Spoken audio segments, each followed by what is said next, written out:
चला तर मित्रांनो, कहाणीला सुरुवात करूया. माझ्या नवऱ्याचा जॉब मुंबईला लागला होता, तर आम्ही एक घर भाड्याने घेतले आणि तिथे शिफ्ट झालो.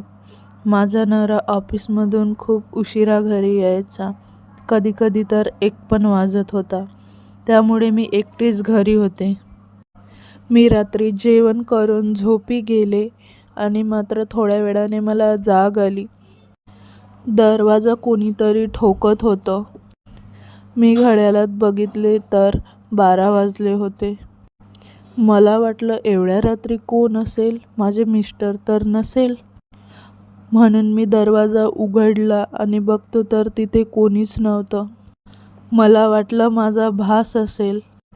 मी पुन्हा झोपी गेले तर पुन्हा थोड्या वेळाने तसाच भास. आता मात्र मला भीती वाटायला लागली होती. तरी पण मी हिम्मत करून दरवाजा उघडला तर थंड हवा माझ्या अंगाला स्पर्श झाली. माझ्या कानात कोणीतरी कुजबुजले. मला मागे वळून बघण्याची हिम्मत होत नव्हती. तरी पण मी मागे वळून बघितले तर मला दरवाजात नुसती सावलीच दिसली. घरात माझ्याशिवाय कोणीच नव्हतं.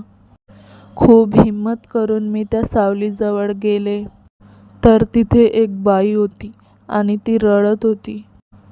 तिने माझ्याकडे बघितले आणि मी तिचा चेहरा बघताच बेहोश झाले.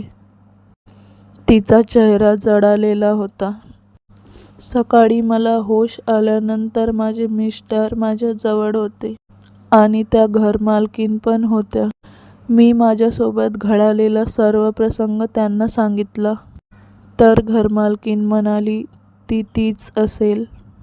मी म्हटलं, तीच कोण?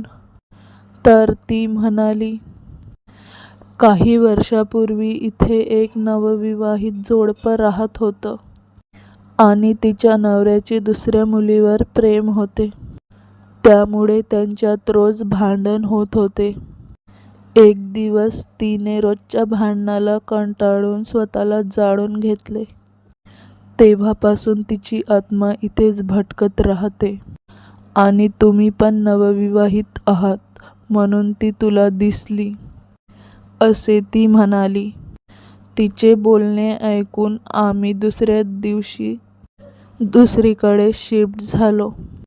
मित्रांनो, तुम्हाला ही हॉरर स्टोरी आवडली असेल तर नक्की सबस्क्राईब करा आणि बेल आयकॉन दाबायला विसरू नका. आणि भेटूया पुन्हा अशाच नवनवीन गोष्टींमध्ये.